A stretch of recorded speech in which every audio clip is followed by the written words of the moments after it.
फिर आज अब जैसे भी है जल्दी जल्दी में ये भाव आचार्य चरणों को प्रस्तुत किया।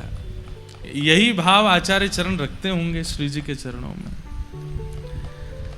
तो ऐसे राधा भाव में विभोर रहते थे आप, और मानसी में श्री लाल जी की और श्री राघव जी की निज लीलाओं का अनुभव करते थे। जब जन्म के बाद माता पिता आपको एक इमली वृक्ष के नीचे छोड़ गए और आपने वर्षों तक वहीं रह करके ठाकुर जी का स्मरण किया, तब श्रीमन नारायण भगवान प्रकट हुए शंख चक्र गदा पद्म धारण करके। और हमारे श्री वैष्णव संप्रदाय में जो मूल मंत्र आपको गुरुदेव देते हैं, अष्टाक्षर मंत्र, जो 8 अक्षर का मंत्र आपके आचार्य गुरुजनों ने दिया होगा या जिन्होंने हमसे दीक्षा ली उनको प्राप्त हुआ होगा, ये प्रथम बार श्री ठाकुर जी ने सटकोप स्वामी जी को प्रदान किया।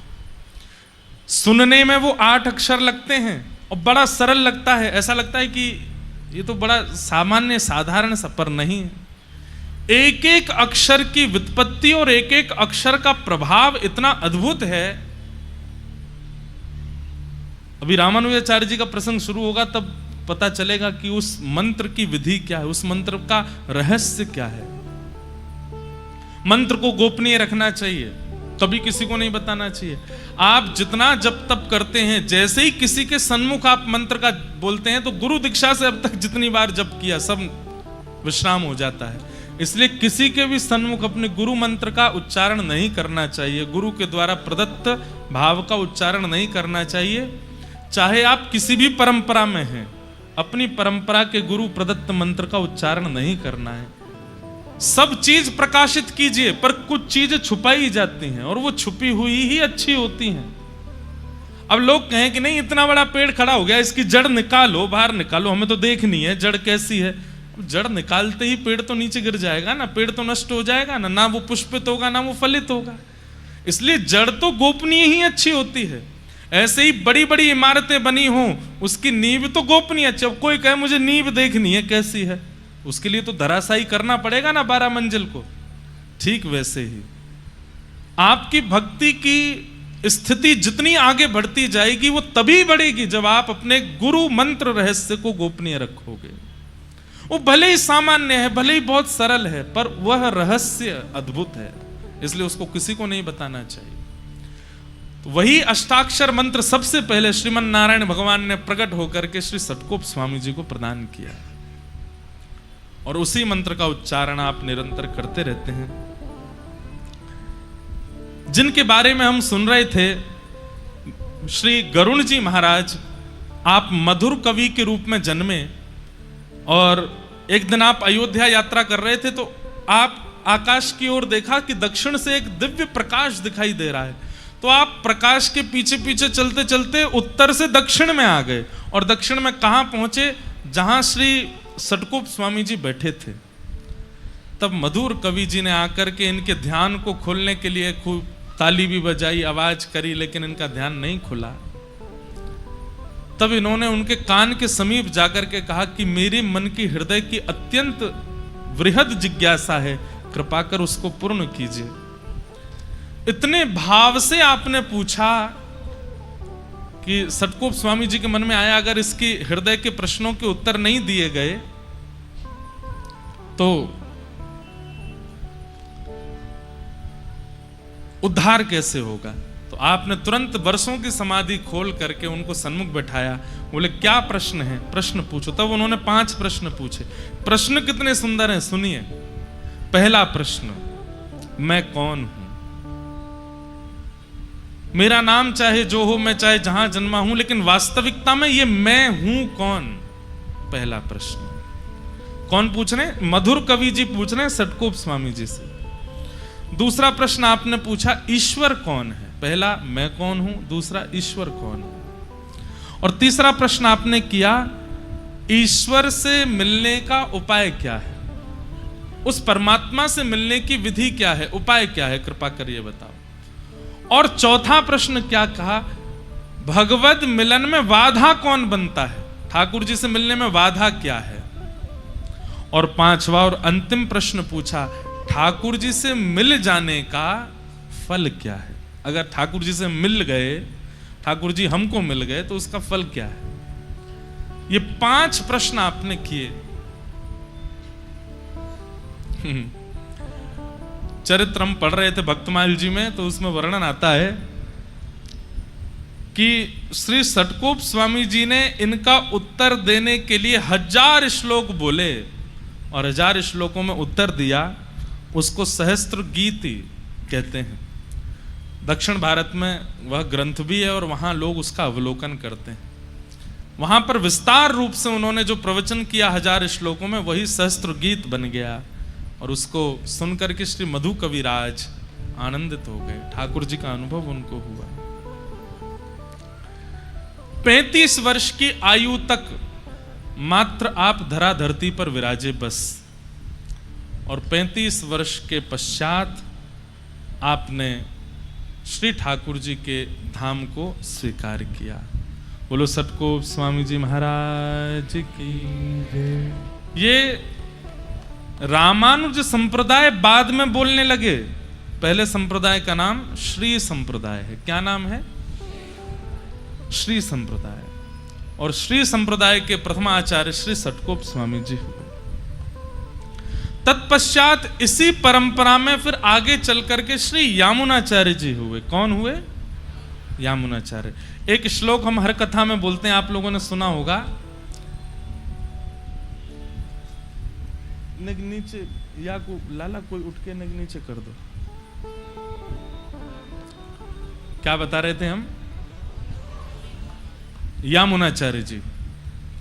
तो एक श्लोक हम बोलते हैं हर कथा में, और लगभग संप्रदाय के लोग जब भी जिस जिस संप्रदाय के होते हैं वो अपने संप्रदाय के भाव से श्लोक बोलते हैं। लक्ष्मीनाथ समारंभाम नाथयामुन मध्यमाम अस्मदाचार्य पर्यंताम वंदे गुरु परंपराम। सब लोग इधर देखो। हमारे इस परंपरा के गुरु श्लोक का क्या भाव है? लक्ष्मीनाथ समारंभाम। इस संप्रदाय का प्रारंभ कहां से हुआ? बोले लक्ष्मीनाथ भगवान आए थे षटकोप स्वामी जी के पास और उन्होंने आकर के इसका प्रारंभ किया। नाथ यामुन मध्यमाम। श्री नाथ मुनि स्वामी जी और यामुनाचार्य जी ये हमारी संप्रदाय के मध्य आचार्य हैं, और जिन्होंने हमें दीक्षा प्रदान की उन गुरु तक ये संपूर्ण गुरु परंपरा को मैं प्रणाम करता हूं, मैं वंदन करता हूं और आपको कथा सुनाने जा रहा हूं। हर कथा में ये श्लोक बोलते हैं, और लगभग आप जिस भी संप्रदाय के आचार्य से मिलेंगे उनमें ये श्लोक, जैसे हमारे श्री रामानंद परंपरा में सीतानाथ समारंभाम श्री रामानंदार्य मध्यमाम अस्मदाचार्य पर्यंताम वंदे श्री गुरु परंपराम। ऐसे ही अब सबके तो हमको याद नहीं है, लेकिन लगभग संप्रदायों के आचार्यों से आप ये सुनेंगे ही सुनेंगे। वो प्रथम कहां से प्रारंभ हुआ उनका नाम लेंगे और मध्यस्थ का नाम लेंगे, और अपने जो आचार्य चरण हैं उन तक को प्रणाम करके संप्रदाय को वंदन करते हैं। इस श्लोक को बोलने से पूरी परंपरा को वंदन हो जाता है। तो हमारी परंपरा में श्री यामुनाचार्य जी महाराज हुए। तो एक आचार्य चरण है श्री नाथ मुनि स्वामी। बहुत ध्यान से सुनिएगा, ये मध्यस्थ आचार्य हैं। नाथ मुनि स्वामी, नाथ मुनि स्वामी जी के पुत्र हुए ईश्वर मुनि स्वामी जी, और ईश्वर मुनि स्वामी जी के पुत्र हुए श्री यामुनाचार्य जी। सब लोग सुन रहे हैं ना? सुनते रहिए भैया, है ना? तो दादाजी हैं नाथ मुनि स्वामी, पिताजी हैं ईश्वर मुनि स्वामी, और इनके पुत्र हैं श्री यामुनाचार्य जी। पिताजी का भगवत धाम गमन हो गया। दादाजी ने विरक्त सन्यास ले लिया, तो दादाजी सन्यासी हो गए, पिताजी वैकुंठ चले गए, अकेले रह गए श्री यामुनाचार्य जी। तो यामुनाचार्य जी का पालन पोषण इनकी माताजी और इनके दादाजी ने किया, इनकी दादी और इनकी माताजी ने किया। कहते हैं उस काल में इतना अद्भुत विद्वान हुआ ही नहीं दशों दिशाओं में। हमने कहा ना, उस काल में विद्वान होना आवश्यक था, क्योंकि अगर आप विद्वान नहीं होते थे तो धर्म का नाश करने वाले लोग भी विद्वान बन के आते थे और अपनी विद्वत्ता से धर्म को ह्रास कर रहे थे। इसलिए सबका विद्वान होना बहुत आवश्यक होता था। आजकल कुछ नहीं है, आजकल तो केवल नाम गा लो ठाकुर जी का, तिलक स्वरूप लगा लो, ठाकुर जी के सन्मुख पहुंच जाओ, बस इसी से कल्याण है। कलयुग ज्यों ज्यों आगे बढ़ रहा है, ठाकुर जी उतना सरल करते जा रहे हैं। पर उस काल में आपको विद्वान होना अनिवार्य था निर्वहन करने के लिए। अगर धर्म निर्वहन करना है तो आप विद्वान नहीं हो तो आपका काम नहीं चल सकता। इसलिए हमारे परंपरा में, गुरु परंपरा में अधिकतर आचार्य सब विद्वान ही हुए, परम विद्वान हुए। तो श्री यामुनाचार्य जी महाराज, यामुनाचार्य जी महाराज की एक विशेषता श्री भक्तमाल जी में नाभाजी बताते हैं कि यामुनाचार्य जी विद्वान भी हैं और विद्वान के साथ साथ विनम्र भी हैं, और ये हो नहीं सकता। विद्वत्ता और विनम्रता ये दोनों एक साथ नहीं आ पाती हैं लोगों के चित्त में। अधिकतर लोग विद्वान होते हैं तो विनम्र नहीं हो पाते, लेकिन श्री यामुनाचार्य जी में दोनों भाव हैं। उसके पीछे कारण श्री नाभाजी क्या बताते हैं, ध्यान से सुनिए।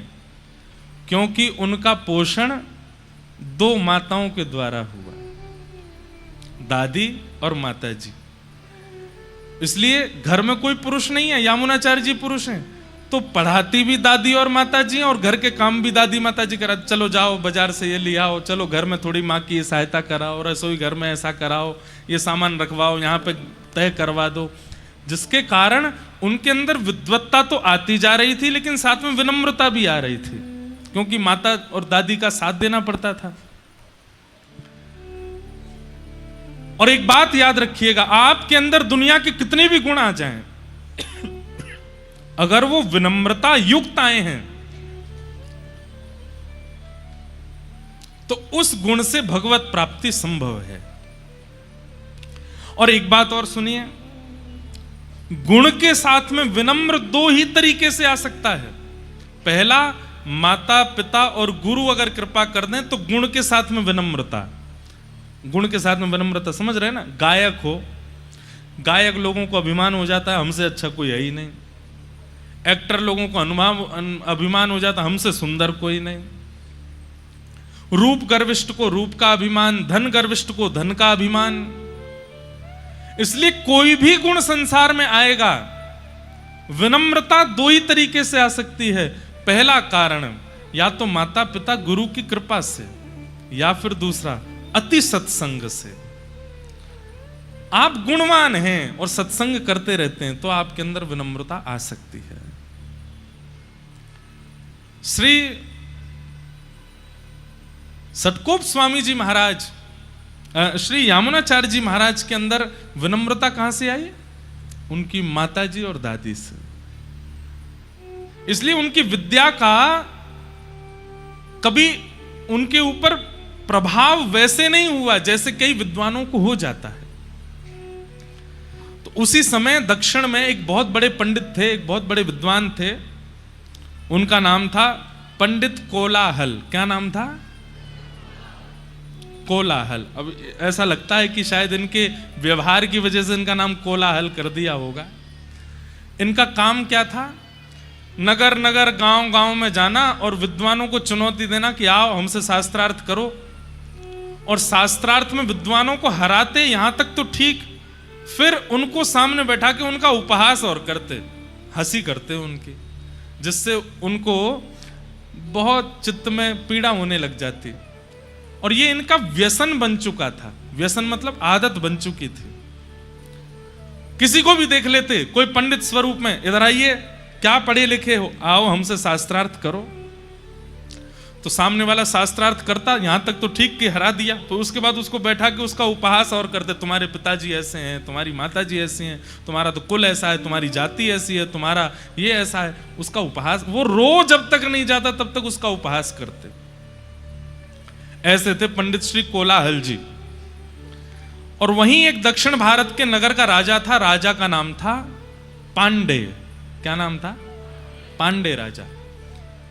उसको इनके द्वारा शास्त्रार्थ करना और फिर पंडितों का उपहास करना, उसको इस बात का व्यसन था। वो देखने में उसको सुख मिलता था। उसने एक दिन नगर चलते देख लिया और इनसे कहा, हे पंडित जी महाराज, आपका व्यसन मुझे बहुत अच्छा लगा। आप एक काम कीजिए, मेरे राज्य में चलिए, वहां मैं एक से एक विद्वानों को बुलाता रहूंगा और आप मेरे सामने सबके साथ शास्त्रार्थ करना, फिर उनका उपहास मैं बैठ के सुनूंगा। मुझे देखने में बहुत अच्छा लग रहा है। दोनों एक से ही मिल गए।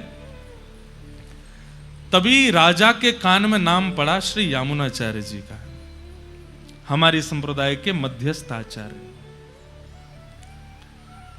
और श्री यामुनाचार्य जी का नाम जैसे ही सुना, आपने उन्हें आमंत्रित किया। किसी ने कहा वो बहुत बड़े विद्वान हैं, ऐसे नहीं आएंगे एक निमंत्रण पर। तो बोले कैसे आएंगे? बोले उनके लिए पालकी भिजवा दो। कई बार ऐसा होता है कि बड़े बड़े महापुरुष वो केवल कार्ड से नहीं आते हैं, गाड़ी और भिजवा दो। बोले महाराज गाड़ी भेजी है, फल की डलिया भेजी हैं, सब व्यवस्थाएं भेजी हैं, तो आ जाते हैं आचार्य चरण के ही। सावधानी से सुनिए सब लोग। तो यामुनाचार्य जी को निमंत्रण भेजा कि आप पधारिए। यामुनाचार्य जी बोले कहां जाना है? बोले दक्षिण में एक गांव है, वहां के राजा पांडे राजा ने आपको निमंत्रित किया है। सब लोग इधर देखिएगा, सुनना। और पालकी भी भेजी है, वहां कोई पंडित कोलाहल हैं, वो शास्त्रार्थ महारथी हैं, लोगों को शास्त्रार्थ में हरा देते हैं। तो कई ब्राह्मणों ने पहले ही यामुनाचार्य जी से आके उनकी शिकायत कर रखी थी। बोले एक दक्षिण में कोलाहल नाम का पंडित है, वो सबको हराता, फिर उनके उपहास और करता है, उनकी धर्म जाति माता पिता सबके नाम बिगाड़ बिगाड़ करके हंसी बनाता है।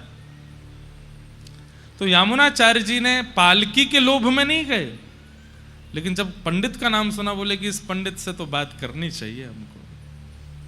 जैसे हमारे श्री हरिराम व्यास जी और छावारे, वो भी यही कर रहे थे, जगह जगह जा करके ब्राह्मणन को हरा रहे थे। फिर उनको समझाने कौन गए? महादेव, काशी विश्वनाथ भगवान गए और जाकर के कहा कि भैया ये विद्वान बन करके जगत उपहास करने के लिए नहीं बने हो, तुम विद्वान इसलिए बने हो कि प्रियालाल जी की सेवा करो जाकर के वृंदावन में। यहां यामुनाचार्य जी महाराज पालकी में बैठ करके कोलाहल पंडित से पांडे राजा के नगर में शास्त्रार्थ करने निकले। तो यामुनाचार्य जी की विद्वत्ता तो थी, उनके कई शिष्य आगे पीछे चल रहे थे पालकी के। अटारी पर खड़े होकर के राजा रानी दोनों देख रहे थे। कहते हैं यामुनाचार्य जी ने पालकी की पर्दे में से नेक बाहर झांका, तो उनके मुखमंडल का तेज देख करके रानी इतनी प्रभावित हो गई और राजा से बोली शास्त्रार्थ बाद में होगा, मैं पहले ही बताती हूं, आज तुम्हारा अभिमानी कोलाहल पंडित हारेगा और ये हराएंगे। क्योंकि इनके मुखमंडल का जो तेज है, मुखमंडल का जो प्रताप है, उससे ये बात सिद्ध हो रही है कि ये बहुत बड़े विद्वान होंगे। तो राजा बोला बड़े बड़े विद्वान आए यहां पर, लेकिन हमारे पंडित कोलाहल के आगे सब ध्वस्त हो गए, सब नष्ट हो गए। अभी अभी देखते हैं कितना विद्वान है। रानी बोली ऐसे नहीं, आज तो आप शर्त लगा लीजिए मुझसे, यही जीतेंगे। राजा बोले अच्छा, इतना विश्वास? बोले हाँ, इनके मुखमंडल का तेज अद्भुत है। राजा बोले क्या शर्त लगेगी फिर? रानी बोली अगर ये जीत गए, अगर ये हार गए तो मेरी हार मानी जाएगी, और मैं हार करके आपको वचन देती हूं, मैं पत्नी और रानी पदवी का त्याग कर दूंगी, जैसे अन्य दासियां राजभवन में रहती ऐसे रहूंगी, और जीवन भर आपके दासित्व को स्वीकार करूंगी। राजा बोले इससे हमको प्रसन्नता तो नहीं। बोले आपकी प्रसन्नता के लिए नहीं, मैं इनके लिए ये करूंगी। अगर ये हार गए तो मैं जीवन पर्यंत रानी भेष में नहीं रहूंगी, दासी बन करके रहूंगी। लेकिन अगर ये जीत गए तो आपको अपना आधा राज्य इनको देना पड़ेगा। राजा रानी के कॉन्फिडेंस को देख करके राजा भयभीत हो गए। बोले कि आप सच में इतनी बड़ी बात कह रही हैं? बोले कि हाँ, वचन दीजिए। राजा बोले मुझे भी अपने कोलाहल पंडित पर भरोसा है, वो जीतेगा। आहा, हमारे आचार्य चरण जैसे ही पहुंचे हैं, अभी तक ठाकुर जी ने स्वीकार नहीं किया इनको, अभी तक ये आचार्य नहीं बने थे, अभी तो ये सामान्य विद्वान थे बस। लेकिन ठाकुर जी क्यों प्रभावित हो गए, क्यों स्वीकार किया, उसके लिए कथा सुनना बहुत जरूरी है। जैसे ही आप पालकी से उतर के सभा में पधारे, 2 आसन लगे हुए थे, एक आसन पर आप चुपचाप जाकर के बैठ गए, दूसरे आसन पे आके कोलाहल पंडित बैठा और आकर के आंखों में देखने लगा, और कभी इधर मचले कभी उधर मचले, और बोले कि देखना आज तुमको हराऊंगा मैं, और तुमको देखना हराऊंगा। यामुनाचार्य जी शांत मुद्रा में बैठे रहे, बोले एक बात बताओ, किस विषय पे शास्त्रार्थ करोगे? राजा ने कहा किस विषय पे शास्त्रार्थ होगा? तो भाई विद्वान होना ही सब कुछ नहीं होता, एक बात याद रखिएगा, विद्वान होना ही, सारी नॉलेज होना ही सब कुछ नहीं होता। कभी कभी विवेक होना भी बहुत जरूरी होता है। कई लोगों को पता होता है कि ये हल्दी है, ये नमक है, ये हींग है, ये गरम मसाला है, ये टमाटर है, ये आलू है, लेकिन सब्जी बनाना नहीं जानते। सब कुछ पता होना एक बात होती, पर सबको व्यवस्थित करना ये विशेष बात होती है। यामुनाचार्य जी विद्वान के साथ साथ विवेकी भी हैं, वो जानते हैं कि कब कहां क्या करना है। तो राजा ने कहा किस विषय पर शास्त्रार्थ होगा? तो यामुनाचार्य जी कुछ कहते, और जबकि होना यही चाहिए कि अतिथि जो आया उसको अवसर देना चाहिए कि आप बोलिए किस विषय पर होगा, पहले ही बोल पड़े। बोले कि ये यामुनाचार्य बड़ा शांत शांत सा लग रहा है, ज्यादा बोल कुछ रहा नहीं है, मैं ही पहले बोल देता हूं। बोले राजन, खंडन शास्त्रार्थ होगा, ये जो भी बोलेंगे उस बात का मैं खंडन करूंगा। अब इसमें सामने वाला कुछ भी बोले, आपको उसका खंडन करना, उसकी बात को असत्य करना है। राजा बोले तो फिर देरी किस बात की, शास्त्रार्थ शुरू किया जाए। यामुनाचार्य जी बोले कितने वाक्य बोलने का अधिकार है मुझे? तो सामने खड़े कोलाहल पंडित जी बोले 3 वाक्य बोलिए, और तीनों वाक्यों का खंडन करूंगा मैं। तो पहला वाक्य यामुनाचार्य जी क्या बोलते हैं? हमारे सामने जो महाशय पंडित जी विराजमान हैं, इनकी माताजी काकबंध्या हैं। काकबंध्या मतलब जिनके एक ही पुत्र है, उसके बाद फिर संतान नहीं है, उनको काकबंध्या कहते हैं। तो यामुनाचार्य जी ने पहला शब्द क्या कहा? हमारे सामने जो पंडित जी बैठे हैं, इनकी माताजी काकबंध्या हैं। राजा भी खड़ा हो गया, इसका खंडन कैसे करोगे, वो एक ही हो। अब मर्यादा यह है कि अब पंडित कोलाहल नहीं, खंडन वाला नहीं चलेगा, दूसरा वाला करेंगे। यामुनाचार्य जी बोले आप देख लीजिए। राजा बोले नहीं, एक ही बार आपने खंडन का पहले बोला, अब खंडन ही होगा। बोले अब दूसरा वाक्य बोलिए।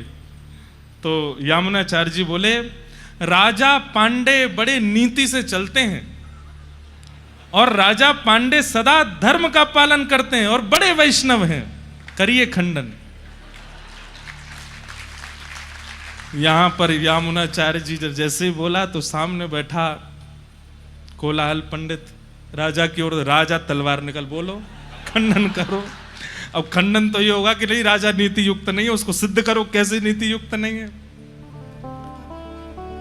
तीसरी बात यामुनाचार्य जी ने कहा, राजा तो नीति युक्त है ही, राजा तो धर्मावलंबी है ही, पर इनकी पत्नी पतिव्रता नारी है। वो अपने पति के अलावा किसी को भी कभी दूषित दृष्टि से नहीं देखती है। वो केवल पतिव्रता है, अपने पति को ही सर्वस्व मानती है। करो खंडन। 3 बात ऐसी बोल दी कि महाराज कोलाहल पंडित जी तो चरणों में गिर गए। बोले भगवान क्षमा करो, गलती हो गई मुझसे। तभी राजा ने रानी की ओर देखा। रानी बोली मैंने पहले ही कहा था। ये विद्वान तो हैं, पर विद्वान के साथ साथ विवेकी भी हैं। ये चाहते तो अपने गुरु से सीखे हुए, अपनी माता और अपनी दादी से सीखे हुए परम विद्वाओं का यहां पर विवेचन कर सकते थे। यहां पर लच्छेदार वाणी बोल करके अपनी महिमा गरिमा को बढ़ा सकते थे, लेकिन उन्होंने सामान्य से 3 शब्दों में उसको हरा दिया। इससे क्या प्रमाणित होता है कि विद्वान तो हैं, पर साथ में विवेकी भी हैं। और ये विवेक इनके चित्त में आया, ये इस बात का प्रमाण है कि ये सत्संग भी करते हैं। अब जो शर्त हुई थी वो कीजिए। राजा ने तुरंत अपनी आधे साम्राज्य को श्री यामुनाचार्य जी को प्रणाम किया। प्रदान कर दिया। और श्री यामुनाचार्य जी एक राज होकर, एक राजा की तरह, एक राजकुमार की तरह उस भाव में रहने लगे। माताजी को भी ले आए, दादी को भी ले आए, वहीं निवास करने लगे। आप 35 वर्ष तक, बाल्यकाल में 15-16 वर्ष की आयु में शास्त्रार्थ में गए थे, 35 साल तक उसी राज्य में एक राजा की तरह, एक राजकुमार की तरह रहे। लेकिन आपने राज्य भाव को भी अपने ऊपर हावी नहीं होने दिया। ठाकुर जी इनसे बड़े प्रभावित हो गए। बोले विद्वान भी है, सुंदर भी है, तेजों में भी है, सर्वगुण संपन्न है, सारी योग्यताएं इनके चरणों में हैं, लेकिन फिर भी ये कितना एक निष्ठता रखते हैं। अब इनको स्वीकार करने का समय आया।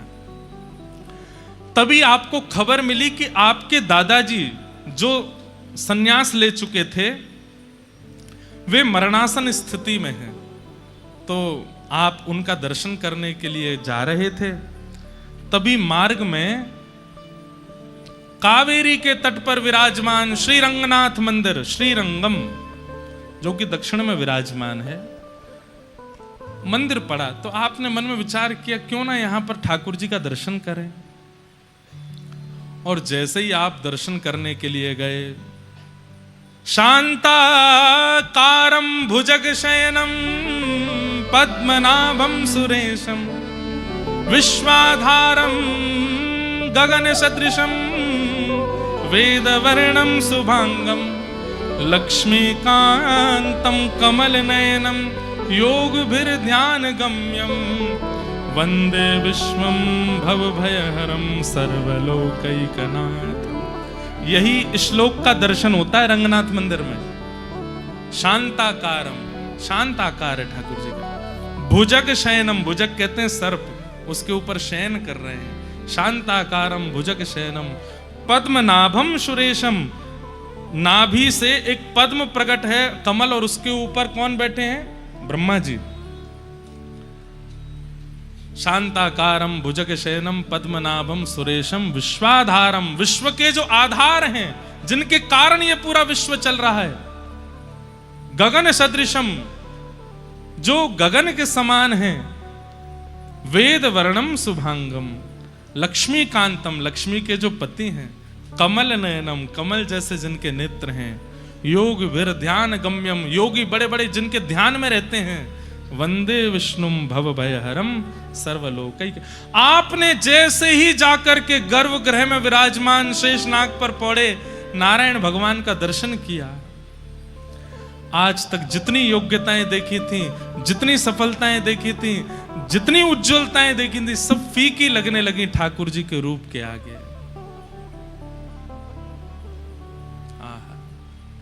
देखते रहे और नेत्रों से अश्रु प्रवाहित करने लगे और चरणों में प्रणाम किया। तभी आचार्य चरण भीतर से आए और आकर के प्रसाद देने लगे, तीर्थ देने लगे। तो कहा कुछ मांग लो ठाकुर जी से। बोले अब एक ही आशा है। बोले क्या? अब कहीं और नहीं जाना, बस ये अपनी चरण में रख लें। मुझे यहां से आगे जाना ही नहीं है, मुझे वापस राज्य नहीं करना है। मैं इनके चरणार विंदों में केवल इनको देखते हुए रहना चाहता हूं, और कुछ नहीं चाहिए। आपने ये कामना की थी और ये कामना सुनते ही शेषनाग पर पौड़े श्रीमन नारायण भगवान उठ बैठे और प्रत्यक्ष प्रकट होकर के मंदिर से बाहर निकल करके आए और श्री यामुनाचार्य जी को अपने हृदय से लगा लिया, हृदय से लगा लिया। मैं बहुत प्रसन्न हूं। क्यों प्रसन्न हूं? संसार में जितनी योग्यताएं एक मानव चाहता है वो सब तुमको दी मैंने, लेकिन उन सबको कभी भी अपने चित्त पर, अपनी बुद्धि पर, अपने प्रभाव पर हावी नहीं होने दिया। और आज जब इतने वर्ष बाद मैं तुम्हारे सामने प्रस्तुत हुआ तो तुमने सबका त्याग कर दिया, सर्वस्व मुझ पर न्यौछावर कर। मैं बहुत प्रसन्न हूं। और तब श्री यामुनाचार्य जी को ठाकुर जी ने स्वीकार किया। इस बात से प्रमाणित होता है कि आपके चाहने से ठाकुर जी आपको प्रिय नहीं लगते हैं। मैं बार बार कथाओं में कहता हूं कि गोविंद देव जी के सामने जाकर के, और गोविंद देव जी इतने भागे कि उस समय किसी ने आपको भीड़ से निकाला तो आप व्याकुल हो गए, मुझे क्यों बुलाया, मुझे देखना है उनको। इतनी व्याकुलता हुई कि आप दोबारा दौड़ करके दर्शन करने गए। प्रमाणित मान लीजिएगा, आप उनको देख के नहीं रीझे हैं, वो आपको देख के रीझ रहे हैं, वो आपको देख के प्रसन्न हो रहे हैं। कथा सुनने की आपके चित्त में इच्छा नहीं जग सकती है, कथा आपको चुन के बुलाती है। गोविंद देव जी जाने की इच्छा आपकी नहीं होती, गोविंद देव आपको बुलाते हैं। ये आचार्य चरणों की कृपा, ये महाप्रभु की कृपा, ये श्री जगन्नाथ जी की कृपा, गोविंद देव जी की कृपा आप पर हो रही है।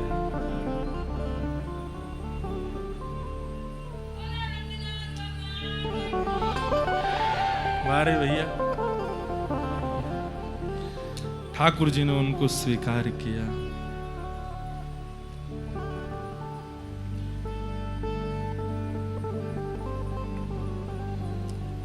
हमारे ब्रज में हम गाते हैं ना, भोर होत महलन में थारे सेवा के निस जाऊं। भोर होत महलन में थारे सेवा के निस जाऊं।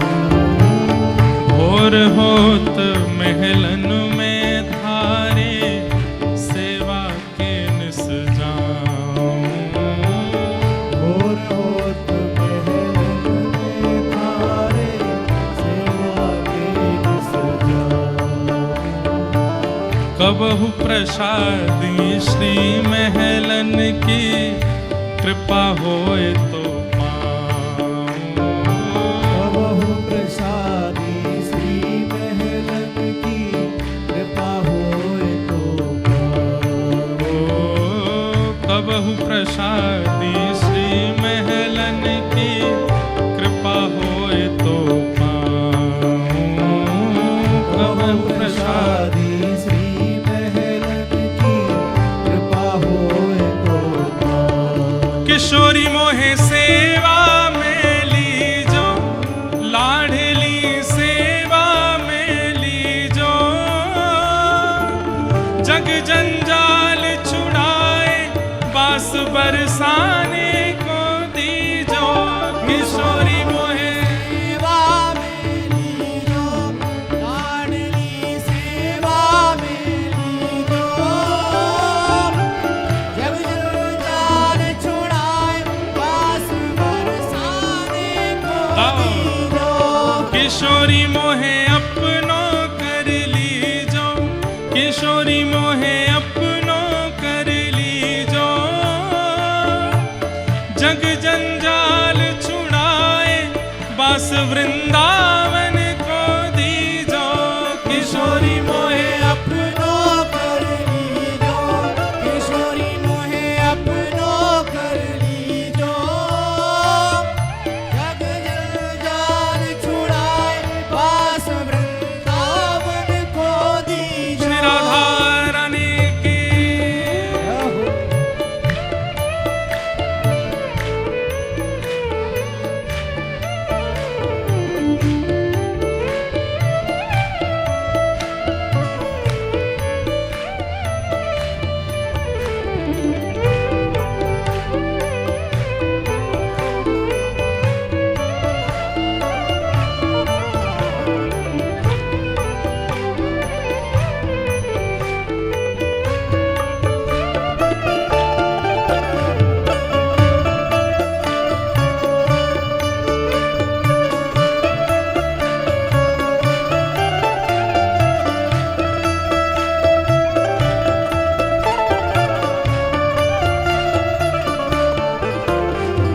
पड़ी रहूं मैं द्वार तिहारे, रसकन दर्शन पाऊं।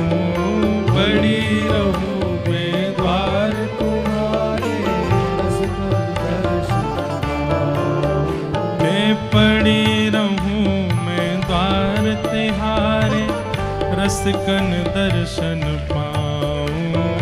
पड़ी रहूं मैं द्वार तुम्हारे रसकन दर्शन पाऊं। ओ भगतन की रज धूल मिले तो अपने शीश चढ़ाऊं। भगतन की रज धूल मिले तो अपने शीश चढ़ाऊं। किशोरी मोहे द्वारे रख लीजो, लाडली द्वारे रख लीजो।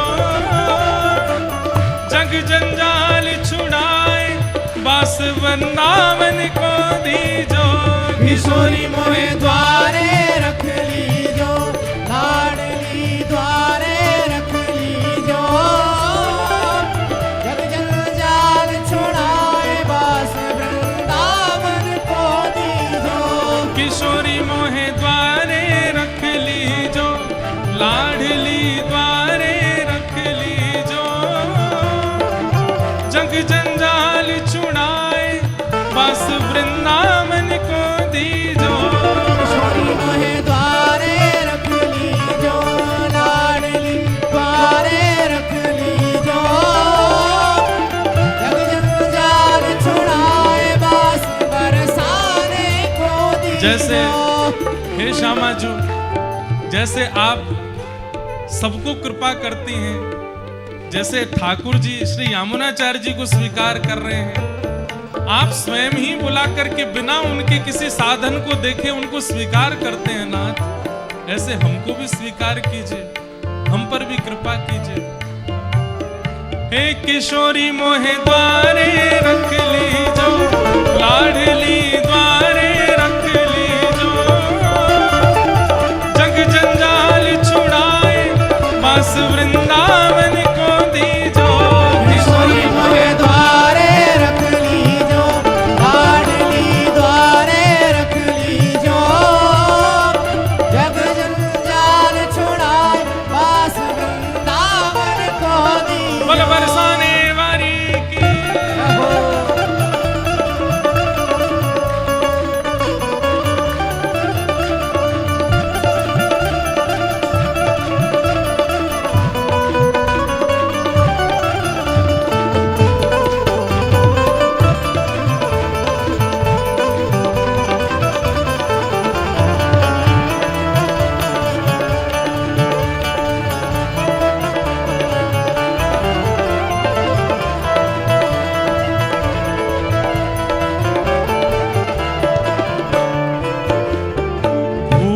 लगे तो ब्रजवासन के टूक मांग के खाऊं।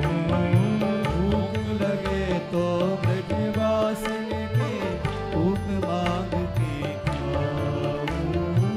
आप लोगों ने कभी मधुकरी मांग के पाई है वृंदावन में? कितने ने पाई है? परिचितों के यहाँ से नहीं मांगनी है। कई लोग हमारे घर पे ही आके मांगे, क्यों? कथा सुने महाराज जी जाने। परिचित नहीं, अपरिचितों के यहाँ से मांगो। और ऐसे ही कोई रैंडम घर में जाओ और मांग लो। और सुनिए, फिर जो मिल जाए उसमें दोष बुद्धि मत देखिएगा। ये हमने आचार्य चरणों से पूछा कि कई लोग स्वभाव से थोड़े कठोर होते हैं, उनसे कुछ मांग लो तो कुछ ऐसा दे दें या कुछ गाली गलौजी दे दें, तो गाली को ही उस दिन की भिक्षा समझ लेना। बोले ये हो आज भिक्षा मिली है, भिक्षा में कहा दियो है, गारी दई है हमको। अरे धन्य है कि जो गारी ठाकुर जी को पड़ी है वो आपको भी मिली है। भूख लगे तो ब्रजवासन के टूक मांग के खाऊं। भूख लगे तो ब्रजवासन के भूख मांग के खाऊं। कबहु प्रसादी श्री महलन की कृपा होए तो पाऊं। कबहु प्रसादी श्री महलन की कृपा होए तो पाऊं। कबहु प्रसादी श्री महलन की कृपा होए तो पाऊं। कबहु प्रसादी श्री महलन की कृपा होए तो पाऊं। हे किशोरी मेरी विनय मान लीजो, लाडली विनय मान लीजो। जग जंजाल छुड़ाए वास वृंदावन को दीजो।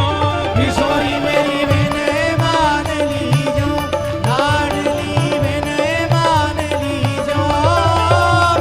जग जंजाल छुड़ाए बास वृंदावन को दीजो। हे किशोरी मोहे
तेरे ही गुण गाऊं।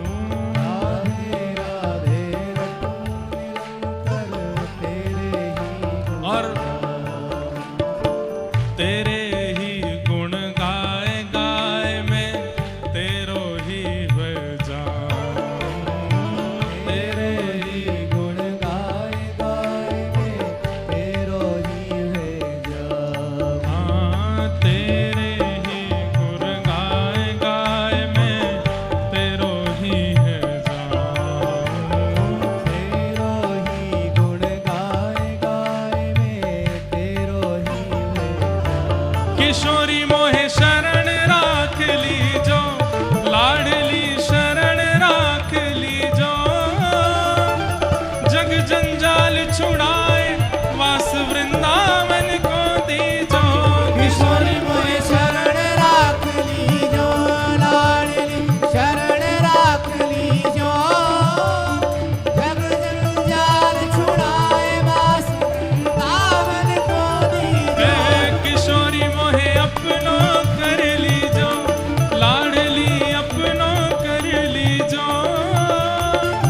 जग जंजाल छुड़ाए वास वृंदावन को दीजो। किशोरी मोहे अपनो कर लीजो, लाडली अपनो कर लीजो। जग जंजाल छुड़ाए वास वृंदावन को दीजो। राधे राधे राधे राधे राधे जय श्री राधे। राधे राधे राधे राधे राधे जय श्री राधे। श्री राधे राधे राधे राधे राधे जय श्री राधे। राधे राधे राधे राधे राधे जय श्री राधे। जय जय श्री राधे, जय जय श्री राधे। जय जय श्री राधे, जय जय श्री राधे। जय जय श्री राधे, जय जय श्री राधे। जय जय श्री राधे, जय जय श्री राधे। श्री राधे राधे राधे राधे राधे राधे राधे। राधे राधे राधे राधे राधे राधे राधे। श्री राधे राधे राधे राधे राधे जय श्री राधे। राधे राधे राधे राधे राधे राधे राधे। श्री राधे राधे राधे राधे राधे जय श्री राधे। राधे राधे राधे राधे राधे जय श्री राधे। श्री राधे राधे राधे राधे राधे जय श्री राधे। राधे राधे राधे राधे जय राधे जय श्री राधे। जय श्री राधे। राधे जय जय श्री राधे। राधे। जय जय श्री राधे। बोल लाडली लाल की। बैठ जाओ।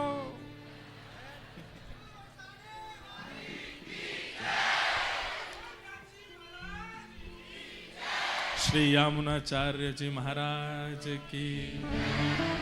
सोचिए इस प्रसंग की अद्भुतता क्या है। यहां भक्त ठाकुर जी को स्वीकार नहीं कर रहा है, ठाकुर जी भक्त को स्वीकार कर रहे हैं। न जाने कौन से गुण पर दयानिधि रीझ जाते। ए लाला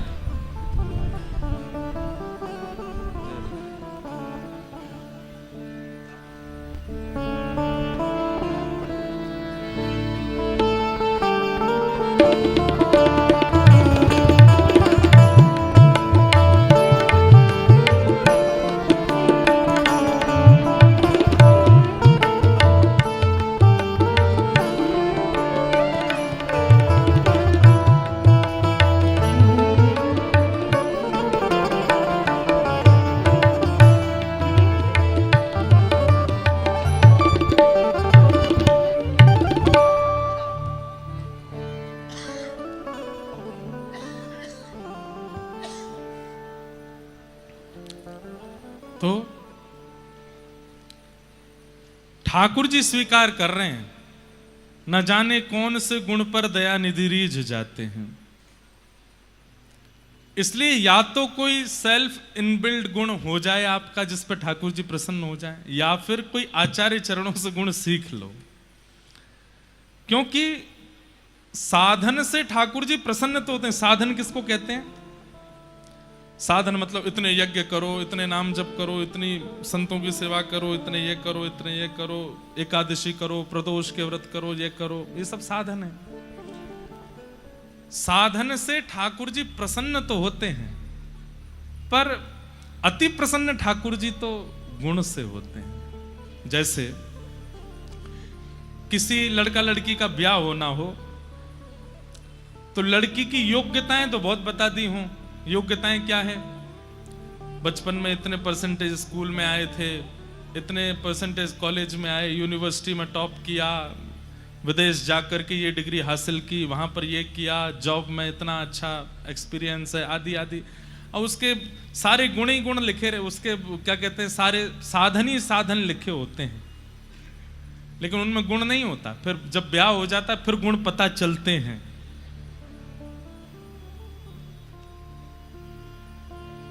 इनको तो मच्छी बहुत प्रिय लगती है इनको तो पीना बहुत अच्छा लगता है, इनको तो ऐसे रहना अच्छा लगता है, ये तो ऐसे हैं। फिर जब गुण पता चलते हैं तो जितने साधन पता लगे थे सब मिट्टी में मिल जाते हैं, फिर किसी काम के नहीं लगते। ऐसे ही लड़कों के प्रति आजकल बायोडाटा में क्या साधन ही तो लिखते हैं सब अपने, कि हमने क्या क्या साधन किए हैं जीवन में, हम इतने योग्य कैसे बने कि तुम हमारा वर्ण करो।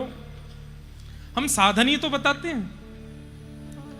ठीक वैसे ही अति साधन करना और गुण का निर्माण ना करना वो इसी प्रकार है। आप ठाकुर जी को बायोडाटा दे रहे हो, हमने पैदल गिरिराज जी की इतनी परिक्रमा करी, हमने वृंदावन की इतनी परिक्रमा करी, हम इतना नाम जप करते हैं, रोज तिलक लगाते हैं, त्रिकाल संध्या करते हैं, यज्ञ करते हैं, ये करते हैं, वो करते हैं। अब साधन तो आपने ठाकुर जी को बता दिए, पर ठाकुर जी कह रहे हैं गुण का क्या? आपका स्वभाव कैसा है, हृदय कैसा है, उस गुण का क्या? श्री यमुनाचार्य जी महाराज का गुण देख करके ठाकुर जी जैसे सामने आए स्वीकार कर लिया।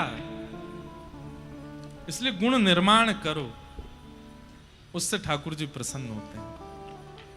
हम तो अपने सब श्रोताओं से कहते हैं, कहीं भी दर्शन करवे जाओ ठाकुर जी से यूं पूछे करो, हे गोविंद देव जी आप सुबह से ठाड़े हो, कैसे हो, ठीक हो, आनंद मंगल है, आज कछु पायो, ब्यारू है गई आपकी हैं, मंगला भोग है गयो, शयन भोग है गयो, प्रेम तो पा तो रहे हो ना। रोज पूछने लगो, कवई तो बोलेंगे, आज नहीं तो कल, कल नहीं तो परसों, परसों नहीं तो, अरे बोले हैं ठाकुर जी, रूप गोस्वामी से बोले हैं, सनातन गोस्वामी से बोले हैं, गोपाल भट्ट गोस्वामी से बोले हैं, हमसे क्यों नहीं बोल रहे? हम पूछते ही नहीं, ठाकुर जी से पूछते ही नहीं, अपनी बतावे जामे ठाकुर जी। गुण ठाकुर जी को प्रिय, यामुनाचार्य जी को ठाकुर जी ने स्वीकार कर लिया। इन्हीं यामुनाचार्य जी को श्री रामानुज स्वामी जी अपना गुरु मानते थे। पर आप लोगों को एक बात सुनकर के इतना आश्चर्य होगा, ठाकुर जी ने रामानुजाचार्य जी और यामुनाचार्य जी का मिलन होने ही नहीं दिया। क्यों? अब बात सुनो। ठाकुर जी इन आचार्यों को पृथ्वी पर क्यों भेजते हैं? ताकि हम लोगों के भटकाव को ये दूर करें, हम लोगों को ये सदमार्ग दिखावें। जब श्री रामानुजाचार्य जी प्रकट हो गए और श्री रामानुजाचार्य जी के मन में भाव आया कि अरे श्री रंगम में श्री यामुनाचार्य जी हैं, मुझे उनसे गुरु दीक्षा लेनी है, मुझे उनसे पंच संस्कार लेने हैं। तो ठाकुर जी ने मन में विचार किया कि भाई अगर ये दोनों मिल गए तो संसार पृथ्वी पर कोई भी व्यक्ति पुनर्जन्म लेगा ही नहीं। ये दोनों मिलकर के ऐसी भक्ति की बाढ़ ला देंगे, सुनामी ला देंगे पृथ्वी पर, कि वे पृथ्वी से सब कल्याण करके वैकुंठ आ जाएंगे, पृथ्वी सबरी वैकुंठ में आ जाएगी, पृथ्वी पर कोई जन्म ही नहीं लेगा। पुनर्जन्म क्यों होता है?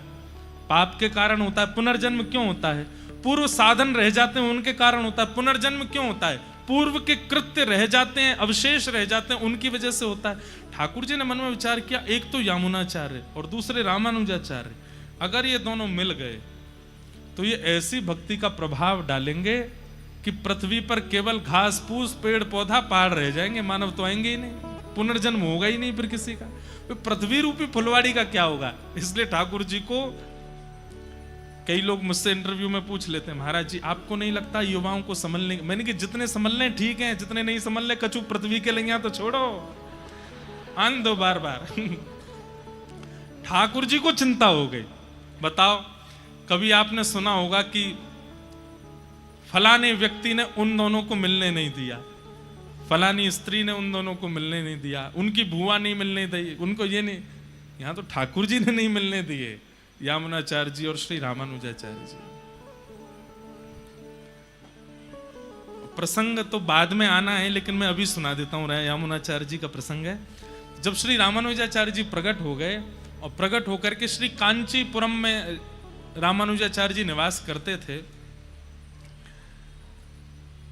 तो यामुनाचार्य जी के मन में आया कि अब मैं वयोवृद्ध हो गया हूं, अब जाने से पहले इस श्री परंपरा को किसको सौंप के जाऊं जो इस परंपरा को आगे तक लेकर के जाए। अनेक शिष्यों पर दृष्टि डाली पर उनको कोई ऐसा योग्य दिख नहीं रहा था। तभी उन्होंने चर्चा सुनी, कांचीपुरम में वरदराज भगवान की सेवा करते हैं श्री रामानुजाचार्य जी। अभी ये बीच में मैं थोड़ा बहुत आगे चला गया हूं, रामानुजाचार्य जी के जन्म का भी प्रसंग नहीं आया, क्योंकि यामुनाचार्य जी हैं इसलिए मैं बोल रहा हूं। तो यामुनाचार्य जी कांचीपुरम गए और वहां श्री वरदराज भगवान का दर्शन किया। हमारे श्री वरदराज भगवान, वहां दो वरदराज भगवान हैं। एक वरदराज भगवान के तो दर्शन आप सब लोगों को हो जाएंगे, पर एक वरदराज भगवान है, वो जलाशय के अंदर रहते हैं। वो 40 साल में एक बार बाहर लाए जाते हैं। अभी संभवतः 3-4 वर्ष पहले ठाकुर जी बाहर पधारे थे और हमारे श्री मलुकपीठ वाले महाराज जी वहां दर्शन करने भी गए थे। अब वो 40 साल बाद ही आएंगे बाहर। हम सब तो 80 के आसपास के आ जाएंगे, तब तक बचेंगे भी कि नहीं पता नहीं। महाराज जी तो दर्शन कर आए एक बार, हमने कही महाराज जी हमको भी ले चलते संग में। वरदराज भगवान वो जलाशय में ही विराजते हैं। 40 साल जाने कितने कोई महीने आते हैं, उतने साल बाद तभी वो बाहर आते हैं। तो उनकी सेवा में श्री रामानुजाचार्य जी थे। तो वहां कांचीपुरम में यामुनाचार्य जी दर्शन करने गए। तो जब रामानुजाचार्य जी को उन्होंने देखा, रामानुजाचार्य जी कौन है? शेषावतार, शेषनाग के अवतार। साक्षात शेषनाग त्रेता में लक्ष्मण बन करके आए, द्वापर में बलराम बन करके आए और श्री कलिकाल में रामानुजाचार्य बन करके आए। रूप देख करके ही पता चल जाता है कि गुण कैसे हैं। उनको कांचीपुर स्वामी जी महाराज ने सेवा दी थी कि आप पास के सरोवर में से जल ला करके श्री ठाकुर जी को पधराओ। तो रामानुजाचार्य जी नित्य जाते थे, जल लेकर के अपने कंधे पर रखकर लाते थे। तो जैसे ही यामुनाचार्य जी ने उनका रूप देखा और सेवा के प्रति जो लगन देखी, वो सब देख करके वे आनंदित हो गए। बोले ये है अधिकारी इस परंपरा को आगे ले जाने का। दर्शन करके आप चले गए। अब आप चिंता कर रहे थे कि किसको दें ये पदवी। तब किसी ने रामानुजाचार्य जी का नाम बोला, तो उन्होंने कहा रामानुजाचार्य जी को श्रीरंगम बुलवाओ। और ये आज्ञा दे करके वो मंदिर के अंदर आए तो श्री रंगनाथ भगवान ठाड़े हो गए और बैठ करके बोले, यामुनाचार्य जी मुझे आपकी बहुत याद आ रही है। ठाकुर जी, यामुनाचार्य, अरे जय जय, मैं सामने ही तो खड़ा हूं, यहां नहीं, अब तुम्हारे वैकुंठ में आ जाओ। क्योंकि वो चाह रहे हैं कि ये दोनों मिले, नहीं मिलेंगे तो पृथ्वी का उद्धार कर देंगे, तो पृथ्वी को वैकुंठ भेज देंगे पूरी को। सब लोगों को तो मंत्र दीक्षा देकर के कल्याण कर ही देंगे, ये पृथ्वी को भी मंत्र दीक्षा दे देंगे, पृथ्वी भी वैकुंठ आ जाएगी। तो यामुनाचार्य जी से बोले, अब आप मेरे वैकुंठ आ जाओ, मुझे आपकी बहुत हाथ पकड़ ली।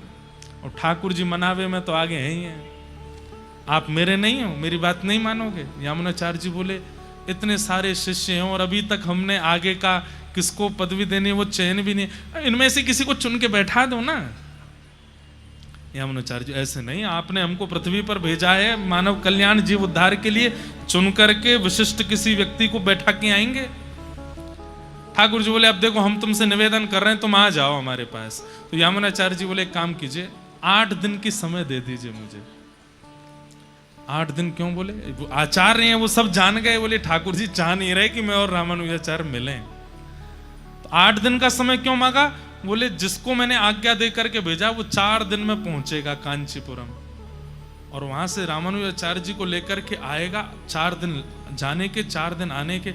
8वें दिन रामानुजाचार्य जी जैसे यहाँ आएंगे, उनको मंत्र दीक्षा पंच संस्कार करके उनको अपना शिष्य बना करके तुरंत वैकुंठ चला जाऊंगा। इसलिए 8 दिन की मोहलत मांगी। ठाकुर जी 8 दिन दे दो।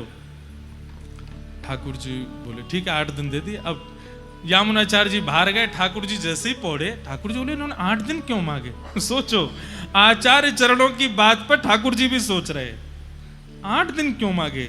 सप्ताह मांग लेते भाई, एक क्रम होता है ना मांगने का।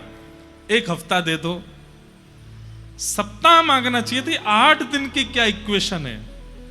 तब विचार करके उन्होंने नेत्र बंद करके ध्यान लगाया, यामुनाचार्य जी के हृदय में क्या चल रहा है तो पता, ओहो 4 दिन में शिष्य पहुंचेगा, रामानुजाचार्य जी को लेके आ जाएगा, ये तुरंत उनको दीक्षा देंगे और दीक्षा देते ही वैकुंठ आएंगे। अब ठाकुर जी दोबारा तो बुला नहीं सकते यामुनाचार्य जी को, नहीं तो संशय हो जाएगा ठाकुर जी क्यों जिद कर रहे हैं इतने। रामानुजाचार्य जी को जैसे ही पता चला कि श्री यामुनाचार्य जी ने आपको बुलाया है, तुरंत उसी समय चल दिए। बोले मैं तैयार, मैं तो उनको गुरु मानता हूं और मेरी बहुत इच्छा है कि मैं उन्हीं से ही गुरु दीक्षा ग्रहण करूं, वैष्णव दीक्षा पाऊं।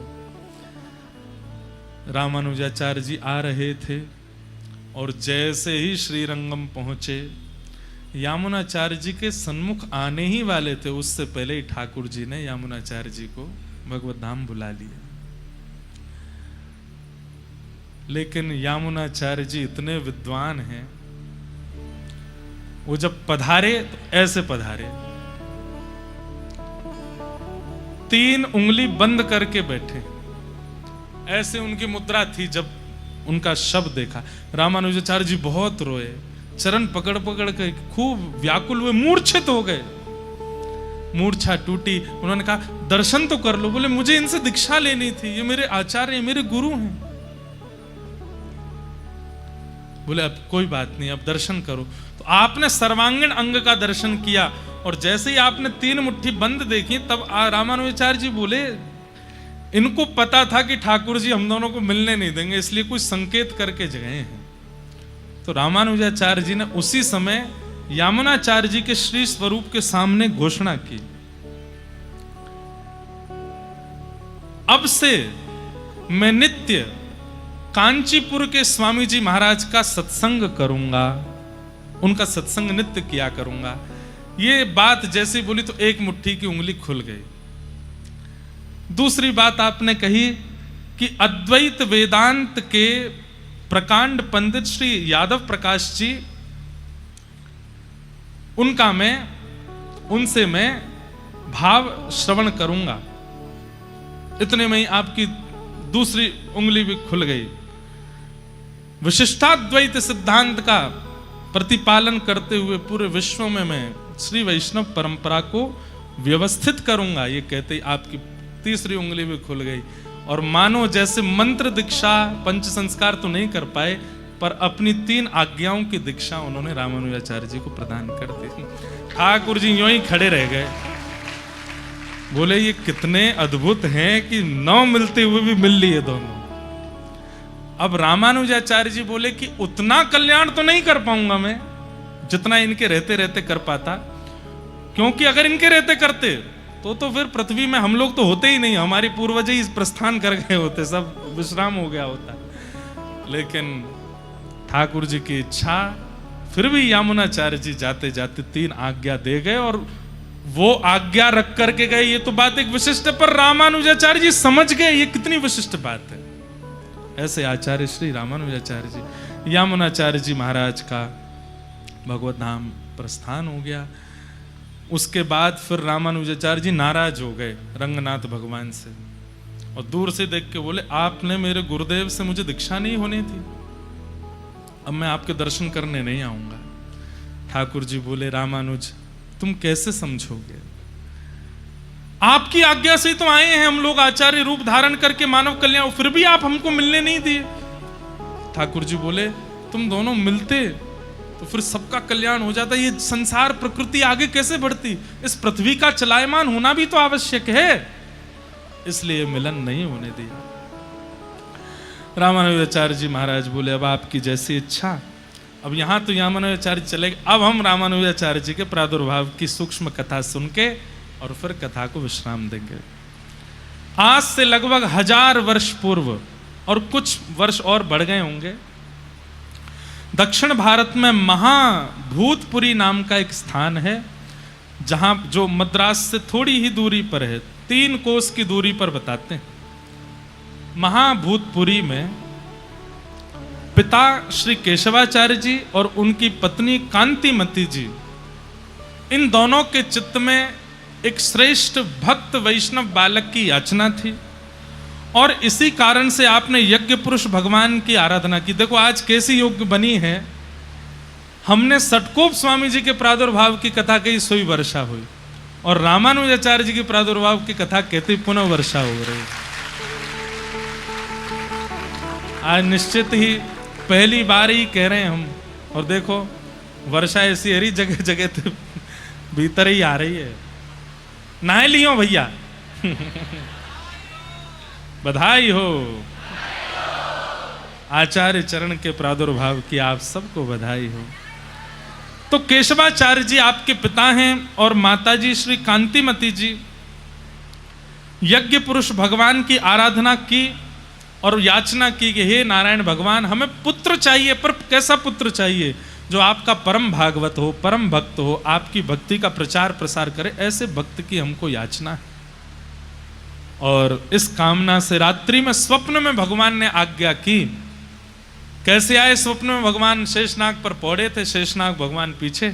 भगवान ने आज्ञा की आप निश्चिंत रहें, साक्षात हमारे शेषनाग ही आपके यहाँ पुत्र बन करके आ रहे हैं, और ये ऐसे आचार्य के रूप में आएंगे जिनके प्रादुर्भाव होते ही पूरी पृथ्वी पर भक्ति नृत्य करने लगेगी, भक्ति का आनंद संवर्धन होने लगेगा। और कहां तक कहें, जो संप्रदाय अभी तक श्री संप्रदाय कहलाई गई है, उस संप्रदाय का नाम हो जाएगा रामानुज संप्रदाय इनके आने के बाद। आप तो केवल प्रतीक्षा कीजिए, और तभी श्री कांतिमती माता जी गर्भवती हुई, और समय अनुकूल होते ही आपके गर्भ से शेषावतार भाष्यकार स्वामी श्री रामानुज स्वामी जी महाराज का प्रादुर्भाव हुआ है। बोलो रामानुज स्वामी जी महाराज की। जन्म हुआ, प्राकट्य हुआ। अब हम कोई एक बधाई लिख रहे थे आचार्य चरण के लिए। बधाई तो हमने आचार्य चरण के लिखी, फिर यामुनाचार्य जी के लिए पद भी लिखना था, पर अब भैया 24 घंटा कम पड़ते हैं हमारे दिन में, हमको बहुत समय चाहिए सब कुछ करने, तो लिख नहीं पाए।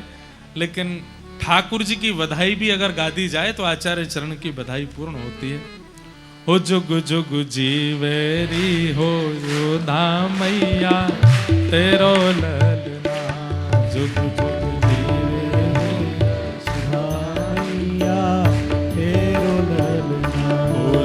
जुग जीवेरी यशोदा मैया तेरो ललना, जुग जुग यशोदा मैया तेरो ललना। अरे हाँ तेरो ललना नंद रानी तेरो ललना,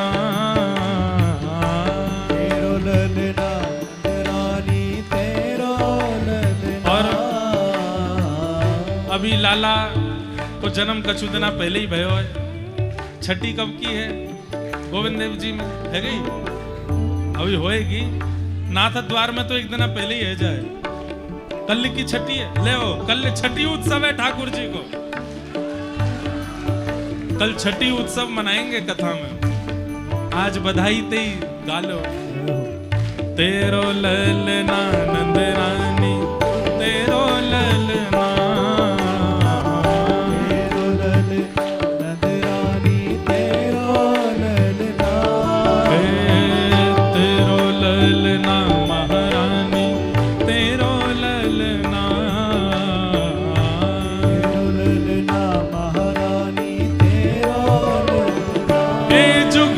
जीवेरी यशोदा मैया तेरो ललना,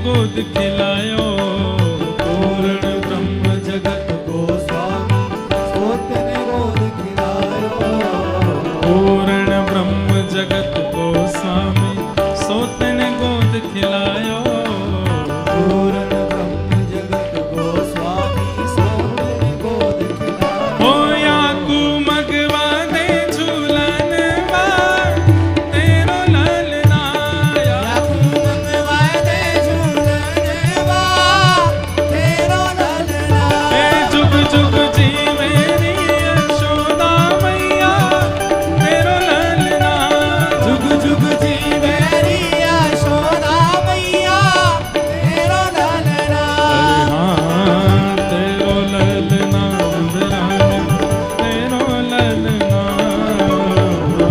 तेरो ललना तेरो ललना, हे जुग जुग जी मेरी यशोदा मैया तेरो ललना, जुग जुग जुग जी मेरी यशोदा मैया तेरो ललना, हे जुग जुग जी मेरी नंदरानी मैया तेरो ललना, जुग जुग जी मेरी नंदरानी मैया तेरो ललना, ओ धन्य घड़ी जब होए यशोदा मैया कह के बोले, घड़ी जब होए यशोदा मैया हाँ धन्य घड़ी जब होए यशोदा मैया कह के बोले, घड़ी जब होए यशोदा मैया कह के बोले, ओ नूपुर बांध दो चरणन में घुटमन डोले, नूपुर बांध दो चरणन में नूपुर बांध दो चरणन में घुटमन डोले, नूपुर बांध दो चरण ओ पकड़े बाबा की उंगरिया तेरो ललना, पकड़े बाबा की उंगरिया तेरो ललना, ए पकड़े बाबा की उंगरिया तेरो ललना, पकड़े बाबा की उंगरिया तेरो ललना, ए जुग जुग जी मेरी यशोदा मैया तेरो ललना, जुग जुग जी मेरी यशोदा मैया तेरो ललना, हाँ जुग जुग जी मेरी यशोदा मैया तेरो ललना, जुग जुग जी मेरी यशोदा मैया तेरो हे ललना, नंद भयो, कन्हैया लाल की, नंद घरानंद भयो, कन्हैया लाल की, हे नंद घरानंद भयो, कन्हैया लाल की, नंद घरानंद भयो,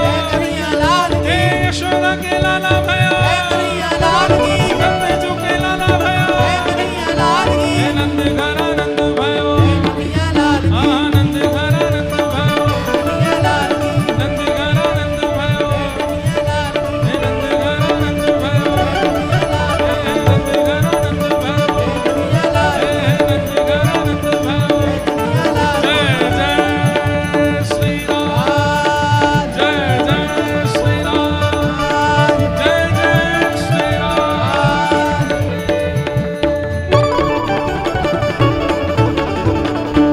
बैठ जाओ, बार बारिश है रही है, कहाँ जाओगे, बैठ जाओ, कथा ही सुनते रहो सब। और श्री केशवाचार्य जी पिता और कांतिमती जी माता के यहाँ पर श्री रामानुजाचार्य जी का प्रादुर्भाव हुआ। बोलो भाष्यकार स्वामी श्री रामानुज जी महाराज की जय। शेषावतार श्री रामानुजाचार्य जी का प्रादुर्भाव हुआ।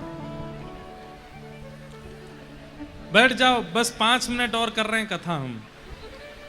बस आप लोगों की तो इच्छा होगी 1 आध घंटा करें, लेकिन हम थोड़ी देर और सुना रहे हैं, बैठ जाओ।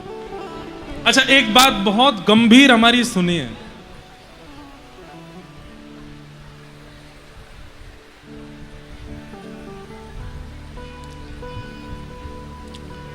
हमारे श्री वैष्णव परंपरा में देखिए सब परंपराओं के नियम कुछ कुछ अलग होते हैं। जैसे बैठ जाओ, सामने वाली माता जी बैठ जाओ, बुक्के वाली माता जी भी बैठ जाओ, हम ले लेंगे आपसे,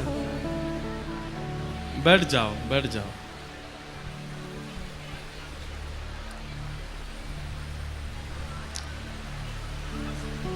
रामानुजाचार्य जी का प्रादुर्भाव हुआ। सब संप्रदायों की भावनाएं कुछ कुछ अलग हैं। हमारे श्री संप्रदाय में विशेष रूप से दो संप्रदायों का नाम प्रमुख रूप से आता है। एक श्री रामानुज संप्रदाय, दूसरी श्री रामानंद संप्रदाय। ये श्री संप्रदाय के अंतर्गत दो परंपराएं हैं। कई भावनाएं हमारी दोनों संप्रदायों में मिलती भी हैं। रामानंद और रामानुज संप्रदाय में कई भावना मिले, तिलक भी कभी कभी एक सा लगता है और सिद्धांत भी एक ही है, कई भाव एक से, पर कई परंपराओं के नियम कुछ अलग हैं। और कई बार कई लोग दूसरी परंपरा में होने के कारण अन्य परंपराओं की कभी कभी बात कर देते हैं। आपके यहाँ ऐसे कैसे हो जाता, हमारे गुरुजी तो मना करते हैं, हमारे यहाँ तो ऐसे। अब सबसे बड़ा प्रमाण एकादशी का, हमारे व्रज वृंदावन में हरिदासी हरिवंशी परंपरा में एकादशी मानते ही नहीं है। वहां एकादशी होती नहीं, चकाचक और ज्यादा और पाते हैं। क्यों? वो कहते हैं हमारे ठाकुर जी तो नित्य पाते हैं, उनको एकादशी क्या है। हरिदास परंपरा में तो ग्रहण भी नहीं मानते, वहां तो ग्रहण का भी कोई विधान नहीं है, वहां पर उसके लिए भी भावना बड़ी शुद्ध रखते हैं। तो उनको दोष लगेगा भी नहीं, क्योंकि उनकी परंपरा ऐसी है। ऐसी एक विषय हमारे सन्मुख आया तो जितने श्री वैष्णव हैं उन लोगों के लिए इस बात को हम बस कह रहे हैं, किसी अन्य परंपरा के खंडन के भाव से बिल्कुल नहीं कह रहे हैं। एक भाव ऐसे आया कि महाराज जी, दीक्षा का भी एक नियम होता है कि वो मुहूर्त कल्प और समय देख करके लेनी चाहिए, पर हमारे श्री वैष्णव परंपरा में ऐसा नियम नहीं है। क्यों नहीं है उसकी बात सुनो। रामानुजाचार्य जी महाराज कहते हैं, संसारी जितनी भी क्रियाएं हैं उनको करने से आपको लाभ मिलेगा, उसके लिए आपको मुहूर्त देखना चाहिए। जैसे घर गृह प्रवेश करना है, उसके लिए मुहूर्त देखिए, मुहूर्त देख करके, नक्षत्र देख करके, ब्राह्मणों से पूछ के, संतों से पूछ के तब जाओ। क्यों भाई, जीवन भर उस घर में रहना है, सुख दुख सब उस घर से ही मिलने वाले हैं, तो उसका मुहूर्त देख के जाओ। विवाह करना है, मुहूर्त देख करके करो। कुछ नया काम शुरू करना है, मुहूर्त देख करके करो। आदि आदि ये सब मुहूर्त की बातें हैं। पर रामानुजाचार्य जी कहते हैं, ठाकुर जी की शरणागति के लिए मुहूर्त, आप मुहूर्त देखने बैठे, मुहूर्त कब का निकला? बोले 4 दिन बाद आपका मुहूर्त है, और 4 मिनट बाद ही प्राण चले गए तो फिर क्या करोगे? रामानुजाचार्य जी महाराज को जब दीक्षा नहीं मिल रही थी तो अपने गुरुदेव से जाकर के इन्होंने कहा कि आप मुझे दीक्षा क्यों नहीं दे रहे हैं, आप दिन ब दिन टाल क्यों रहे हैं, कल देंगे, परसों देंगे, 1 महीना बाद देंगे। तो इनके आचार्य चरण बोले, अच्छा ठीक है, तुमको इतनी तत्परता है, कल सुबह दे देंगे, अभी रात के 12 बज रहे हैं, सुबह नहा धो के स्नान ध्यान करके दे देंगे। तब रामानुजाचार्य जी कहते हैं, बोले भगवान, भगवत शरणागति के लिए कोई नियम नहीं होता, भगवत शरणागति के लिए कोई नक्षत्र मुहूर्त नहीं होता। वो तो जिस समय चित्त में भाव आ जाए कि मुझे शरणागति चाहिए, उसी समय सबसे अच्छा मुहूर्त है, और आपको दीक्षा देनी चाहिए और मुझे लेनी चाहिए। अब हाँ, ये बात अलग है कि वही बात आज हम उनकी गजल गा रहे थे ना, मेरा काम है प्रस्तुत करना, मेरा काम है निवेदन करना, गुरु का काम है स्वीकार अस्वीकार करना। इसलिए हमारी रामानुजी वैष्णवी परंपरा में नियम है, जब चित्त वृत्ति हो जाए, आचार्य चरण से हमको शरणागति चाहिए, तो फिर उस शरणागति को लेने के लिए वही समय सबसे श्रेष्ठ है जिस समय चित्त में भावना प्रकट हो जाए। अब आपने सोच लिया गोविंद देव जी कब जाएंगे, कल सुबह मंगला करने जाएंगे, अरे अबही मन है रो तो अबही भागो, रात में प्राण चले गए तो सुबह दर्शन ही नहीं कर पाओगे। इसलिए भैया, संसारी विधानों में आप नियमों का पालन कीजिए, पर भगवत शरणागति में उसमें तो जब इच्छा हो जाए कि बस अब शरण लेनी है, शरणागति कर लो, उसके लिए फिर विधान देखने की आवश्यकता हमारी श्री वैष्णव परंपरा में नहीं है। अन्य संप्रदायों में हो तो उनकी भावनाओं को सम्मान कीजिएगा, वहां की परंपराओं का पालन कीजिएगा, पर हमारी परंपरा में आचार्य चरण की आज्ञा है, जब इच्छा हो बस गुरु के सामने प्रस्तुत हो जाओ, अब गुरु की इच्छा पे छोड़ो, वो जब चाहे तब देंगे, ऐसी भावना। रामानुजाचार्य जी का प्रादुर्भाव हुआ, 16 वर्ष की आयु में आपने विवाह कर लिया। 16 वर्ष की आयु में आपका तेज मांबा नाम की एक सुंदर प्रवीण कन्या के साथ में आपका विवाह हुआ।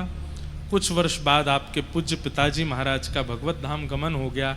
तब अपनी माताजी को और अपनी पत्नी को लेकर के आप श्री कांचीपुरम चले गए, और वहाँ जाने के 2 कारण थे। एक तो कांचीपुर स्वामी जी का सत्संग करना है, और दूसरा आपका था कि अद्वैत वेदांत के प्रकांड पंडित श्री यादव प्रकाश जी से ब्रह्म सूत्र का ज्ञान लेना है। इन 2 कारणों से आप कांचीपुरम चले गए, और वहां जाकर के श्री रामानुजाचार्य जी की कैसी कैसी लीलाएं हुई हैं, उन सबको हम कल श्रवण करेंगे 4 बजे से। आज और कल श्री रामानुजाचार्य जी का प्रसंग है। परसों और तरसों संभवतः या तो श्री चैतन्य महाप्रभु या फिर वल्लभाचार्य जी महाराज, अब वो तो यहाँ बैठ के हम जो भाव आएगा आचार्य चरण जो कृपा करेंगे उन पर हम बोलेंगे, उन भावों को हम मन में रखेंगे।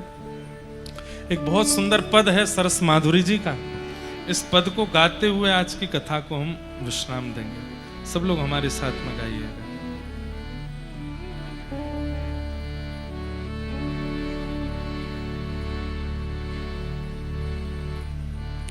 वृंदावन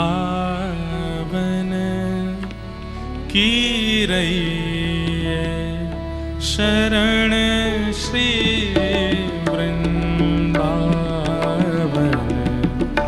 की रैये, श्री वृंदावन की रैये शरण श्री वृंदावन। सब लोग गाइए ऊंचे स्वर में।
सेवा कुंज के समीप जाकर के युगल बिहारिणी जी का ध्यान लगाओ, दोनों दंपति का ध्यान लगाओ, ऐसे श्री वृंदावन की शरण ग्रहण करो। होए भावना सिद्ध सहज ही, होए भावना सिद्ध सहज ही। निरख नयन कुल से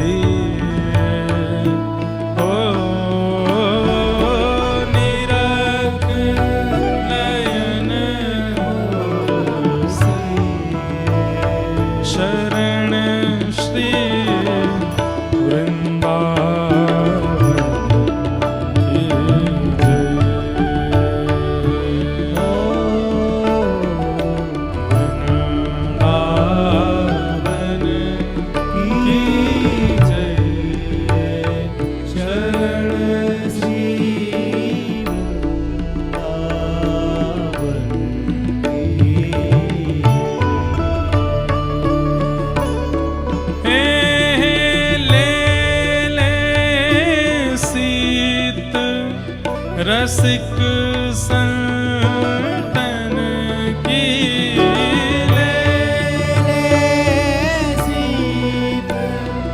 रसिक मतलब संत जनों का जो एक कथा याद आई। बात ऐसी, वैसे तो कल सुनानी है ये कथा, पर अभी सुना देते हैं क्योंकि शीत प्रसादी का भाव आया है। कांचीपुर नगर के राजा थे, उनकी बेटी पर एक ब्रह्म राक्षस ब्रह्म प्रेत आ गया था, और इस ब्रह्म प्रेत को दूर करने के लिए बड़े बड़े तांत्रिक बुलाए, लेकिन तब भी वो ब्रह्म प्रेत गया नहीं। तभी कांचीपुरम में श्री रामानुजाचार्य जी को जो सिद्धांत पढ़ा रहे थे, ऐसे श्री यादव प्रकाश जी को बुलाया, क्योंकि वो बहुत बड़े मंत्र विद्या जानते थे। तो जैसे ही वो उस कन्या के सामने गए, तो उसके अंदर तो एक ब्रह्म राक्षस था, और ब्रह्म राक्षस जोर जोर से हंसने लगा यादव प्रकाश जी को देख के। यादव प्रकाश जी बोले, तुम हमको देख के हंस क्यों रहे हो? बोले कि मैं तो बहुत गया गुजरा हूं, पर मुझसे भी ज्यादा गए गुजरे तो तुम हो। उसने कहा क्यों? बोले कि मैंने अपने जीवन में बहुत पाप किए, तब जाकर के मैं ब्राह्मण होते हुए मंत्र गलत बोलता था, इसलिए ब्रह्म राक्षस बन गया। मैं ब्राह्मण था, वैदिक ब्राह्मण था, मंत्रों का उच्चारण शुद्ध नहीं करता था। मुझे 2-3 बार टोका भी गया कि मंत्र शुद्ध बोलो, लेकिन फिर भी मैं अशुद्ध ही बोलता था, कुछ नहीं होगा इससे, और उसी के कारण मुझे ब्रह्म राक्षस बनना पड़ा। तुम कौन हो पता है? पूर्व जन्म के। वो कन्या ही बोल रही है, उसके अंदर से ब्रह्म राक्षस बोल रहा है। तो यादव प्रकाश बोले कौन हूं? बोले तुम पूर्व जन्म में एक विष खापर थे। कौन? एक वो क्या बोलते हैं उसको, मॉनिटर लिजार्ड, बहुत बड़ी छिपकली होती है ना, उसको विष खोपड़ा बोलते हैं। छिपकली का नाम आ गया, वो भी बड़ी वाली। तो वो ब्रह्म राक्षस बोला, तुम तो पूर्व जन्म के एक विष खापर हो, लेकिन तुम इस जन्म में आकर के एक ब्राह्मण कुल में जन्म लेकर के बच्चों को पढ़ाने वाले क्यों बन गए पता है? बोले बताओ। बोले क्योंकि एक रसिक संत एक वृक्ष के नीचे बैठ के प्रसाद पा रहे थे, और प्रसाद पाने के बाद अपनी पत्तल उन्होंने जहां फेंकी, तुमने आकर के उस पत्तल को चाट लिया था, इसी के कारण तुम इस जन्म में एक वैदिक ब्राह्मण बन के आए। बोले लेकिन तुम्हारे मंत्रों से मैं मुक्त नहीं हो पाऊंगा। क्यों? तुम ब्राह्मण बने, तुम वेदज्ञ बने, ठाकुर जी ने इतनी कृपा तुम पर करी, लेकिन फिर भी तुम अपने ही शिष्य रामानुजाचार्य जी से जलते हो। ये सुनकर के यादव प्रकाश जी इधर उधर देखने लगे। बोले ये मेरे मन की बात जानता है। अपने ही शिष्य से उनको पीड़ा होती थी। क्यों होती थी वो कल बताएंगे। बोले अगर देखो हे राजन, तुमने इतने सारे तांत्रिक बुलाए, मैं तुम्हारी बेटी को नहीं छोड़ के जा रहा हूं, लेकिन अब मैं कहना चाहता हूं कि मैं चला जाऊंगा, लेकिन मुझे मुक्ति चाहिए। और मुझे मुक्ति केवल एक व्यक्ति दे सकता है इस कांचीपुरम में। कौन? बोले इनका शिष्य रामानुजाचार्य, उनको बुलाओ, उनके चरण धो और चरण धो करके अपनी पुत्री को पिला करके उसका छींटा इसके सिर पर डालना, मैं मुक्त होकर के चला जाऊं। तब गुरुजी खड़े रह गए, रामानुजाचार्य जी बुलाए, राजा ने उनके चरण धो। रामानुजाचार्य जी बोले आप मेरे चरण मत धोइए, मेरे साक्षात मुझे पढ़ाने वाले मेरे शिक्षा गुरु खड़े हैं।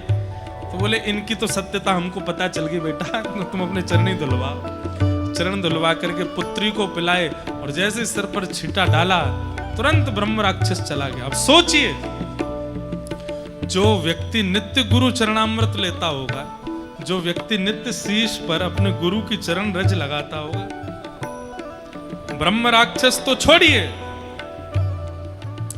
विष्णु दूत उसके आसपास घूमते रहते होंगे कि ये कब प्राण त्याग दे और इसको तुरंत हम विष्णु लोक लेकर के जाएं। क्यों? नित्य गुरु को वंदन करता है, नित्य गुरु चरणामृत लेता है। वही आज्ञा यहां पर सरस माधुरी जी कर रहे हैं। क्या?